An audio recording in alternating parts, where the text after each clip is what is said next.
Break बाद आपका स्वागत है। अब देखते हैं खबरें फटाफट अंदाज में। किसानों ने आज भारत बंद का आह्वान किया है। सुबह 11 बजे से दोपहर 3 बजे तक भारत बंद रहेगा। किसान संगठनों ने राजनीतिक दलों के नेताओं से मंच पर न आने की अपील की है।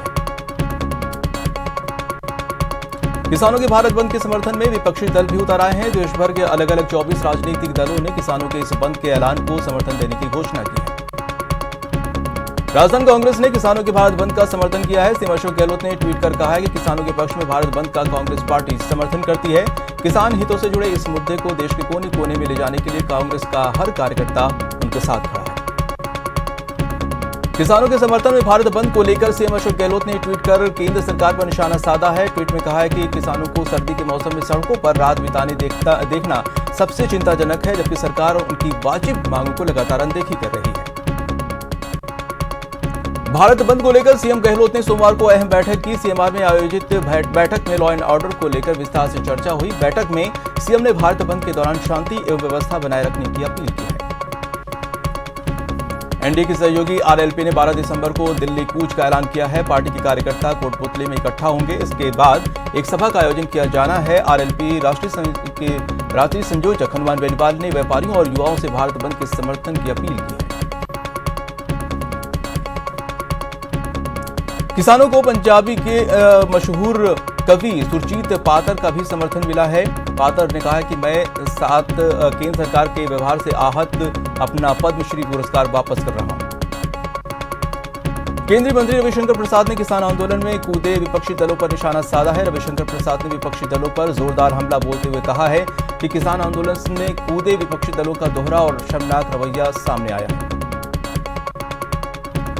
उत्तर प्रदेश के मुख्यमंत्री योगी आदित्यनाथ ने किसानों के मुद्दे पर विपक्षी दलों को आड़े हाथों लिया है। सीएम योगी ने कहा कि पीएम नरेंद्र मोदी ने अपने कार्यकाल में कृषि को लेकर क्रांतिकारी कदम उठाए हैं। केंद्र सरकार जो नया कानून लाई है उस पर भ्रम फैलाने की कोशिश की जा रही है।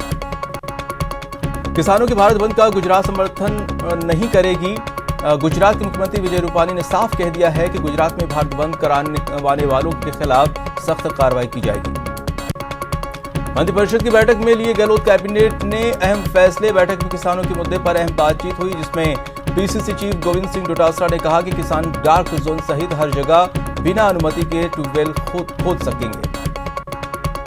जयपुर कैबिनेट सब कमेटी की बैठक सचिवालय में आज सुबह 11:30 बजे होगी, जिसकी अध्यक्षता मंत्री बीडी कल्ला करेंगे। बैठक में मंत्री लालचंद कटारिया और सुभाष गर्ग भी मौजूद रहेंगे। सीएम अशोक गहलोत के निर्देश पर मुख्य सचिव निरंजन आर्य ने विभागों के उच्च अधिकारियों के साथ वीडियो कॉन्फ्रेंसिंग की और इस दौरान उन्होंने रूल्स ऑफ बिजनेस को अपडेट करने के निर्देश दिए। जयपुर कमिश्नरेट पुलिस ने एक निजी बैंक के साथ मिलकर साइबर अवेयरनेस कैंपेन की शुरुआत की है। पुलिस कमिश्नर ने कैंप में सबसे पहले फीता काटकर मुंह बंद रखो नाम से एक अवेयरनेस पोस्टर जारी किया है और इसके बाद मीडिया को संबोधित करते हुए लोगों से साइबर ठगों से जानकारी शेयर न करने की अपील की है। आपराधिक घटनाओं पर अंकुश लगाने के लिए जयपुर पुलिस की ओर से सभी वित्तीय, व्यापारिक और व्यावसायिक संस्थानों पर सीसीटीवी कैमरे लगाने के निर्देश दिए गए हैं। कमिश्नरेट की ओर से गेस्ट हाउस, धर्मशाला सहित रेस्टोरेंट और क्लब में भी सीसीटीवी लगाना जरूरी है। दिल्ली पुलिस की स्पेशल सेल ने 5 आतंकवादियों को गिरफ्तार किया है। बताया जा रहा है कि इनमें से 2 पंजाब के और 3 कश्मीर के रहने वाले। प्रधानमंत्री मोदी ने सोमवार को वीडियो कॉन्फ्रेंसिंग के जरिए आगरा मेट्रो रेल परियोजना के निर्माण कार्यों का शिलान्यास किया। फाइजर के बाद सीरम इंस्टीट्यूट ने कोरोना वैक्सीन के इमरजेंसी ऑथराइजेशन के लिए डीसीजीआई से अनुमति मांगी है। ऑक्सफोर्ड और एस्ट्राजेनेका की कोरोना वैक्सीन भारत में trial serum institute of India कर रही है। देश में बीते 24 घंटे में कोरोना के 32,981 नए मामले सामने आए हैं, जबकि पिछले 24 घंटे में कोरोना से 391 लोगों की मौत हुई है, जिसके बाद कोरोना से मरने वालों का आंकड़ा 1,40,573 पर पहुंच गया है।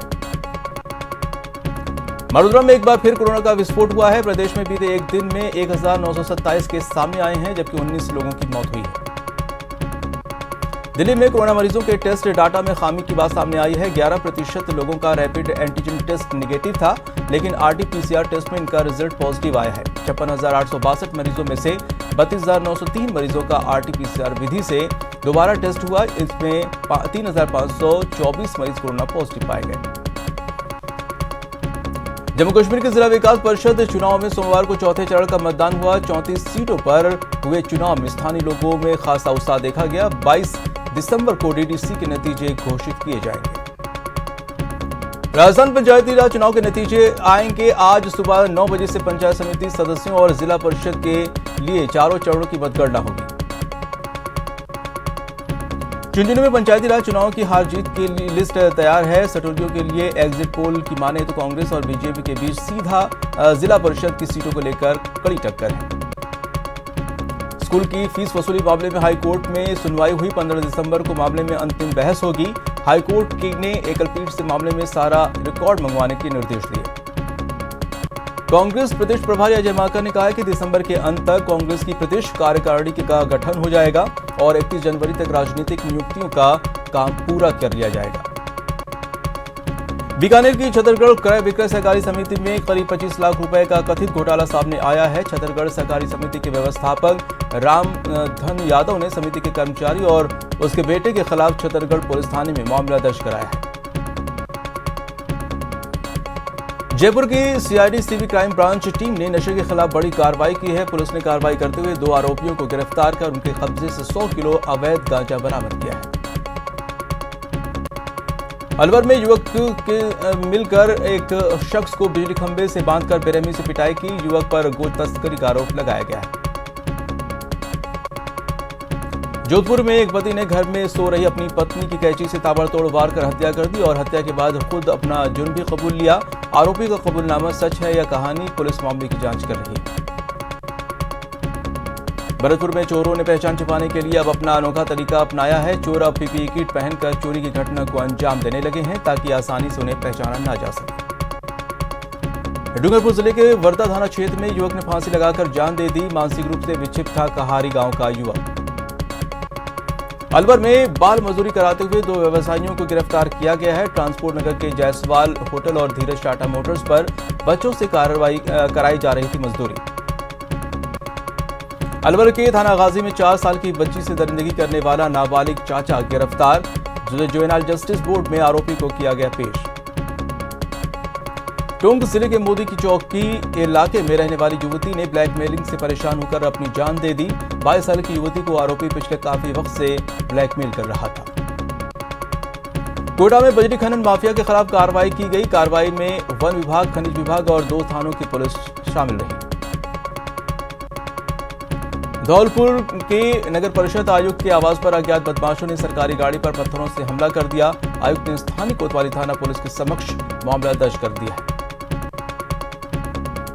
कोटा में पेट्रोल पंप पर डकैती की योजना बनाते हुए हथियारों सहित आधा दर्जन बदमाश गिरफ्तार किए गए हैं। आरोपियों को कोर्ट में पेश करके जेल भेज दिया गया है।